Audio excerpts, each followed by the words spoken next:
Sophia has spastic diplegic cerebral palsy. It's a result from her being born really prematurely at 24 weeks, and she come here to help to improve her quality of life and build her strength and her muscles and her movements and things like that. When we were in the neonatal, they did routine brain scans and it picked up brain damage, a type of brain damage called PVL brain damage. And then she had an MRI when she was discharged from hospital, and then it basically picked up that she had brain damage to both sides of her brain. And we were kind of told, oh, you know, she might never walk, she might never talk. They didn't really know what the outcome was going to be. But we didn't officially get a diagnosis till she was 2 years and 4 months. That was when we officially got it. But I would say we knew from around about 18 months. When she started to try and stand, she couldn't weight bear. She couldn't stand on her feet. She just couldn't hold her own weight.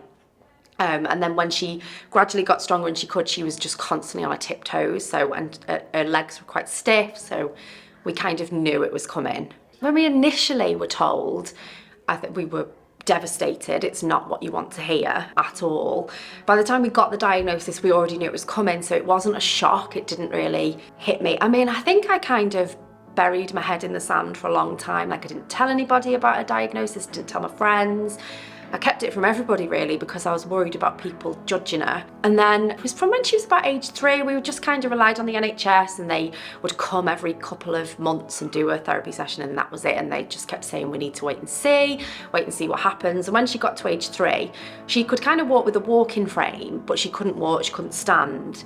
And I just kind of thought, there must be more we can do than wait and see. And that's when we started looking into alternative therapies. And that's when we discovered Galileo and started doing that when she was 3 years old. It's incredibly difficult when you've got a child with cerebral palsy, and with Sophia, she is functional, and we have a lot of input from different therapists, and so we have a lot of therapies that we do, and it's quite difficult when you work full time and your child goes to school to fit everything in. We went to a private therapy centre called Blue Skies, and they introduced us to Galileo, and they said they thought it would be great for Sophia.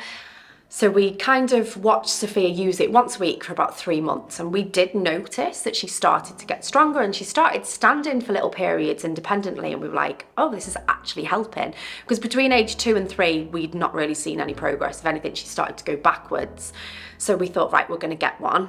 We purchased our own Galileo at that point, and that was when our journey really began. It was around about 3 months after we started our home Galileo journey, and I did it religiously every day. 3 months later, she started walking unaided, and then not long after that, she tried to do it initially one time in the house, tried to push herself up to stand, and she pretty much cracked it. And then we were out in the garden one day, and she just literally managed to get herself off the floor, and she was bending down and picking things up, and it was bizarre because she started to walk, but she just seemed to like progress quite quickly. Like, her balance was really good. We could just see that it was really helping her. After she started walking and I started seeing all these progressions, and to myself, I wanted to raise awareness, firstly because when we first got the news that she might have cerebral palsy, and when she got a walking frame, and it hits you quite hard initially because it's not what you want for your child to have a walking frame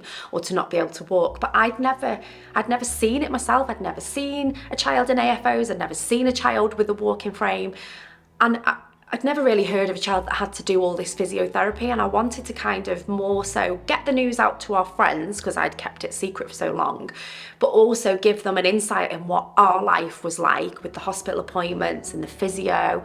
But then on the other side, I wanted to see if I could reach families of children with cerebral palsy to try and help them because I feel like I made a mistake in waiting between the ages of, say, 18 months to 3 and not really doing anything, to try and inspire them to get going quicker and start doing private therapies and look into alternative things aside from your mainstream physiotherapy. So that was why we started it. I didn't ever imagine it would take off as much as it did. I really didn't. Sophia's doing great with her mobility, and she's really mobile, but you know, there's always things we can work on and improve on. We always like to check in with Vicky and just get some additional exercises that we can work on. Galileo was the first different therapy that we tried outside of your normal mainstream like physiotherapy, and it really did bring Sophia such a long way. That's all we did for the first 6 months, and she did make amazing progression. So yeah, we're really grateful that we got to work with Vicky.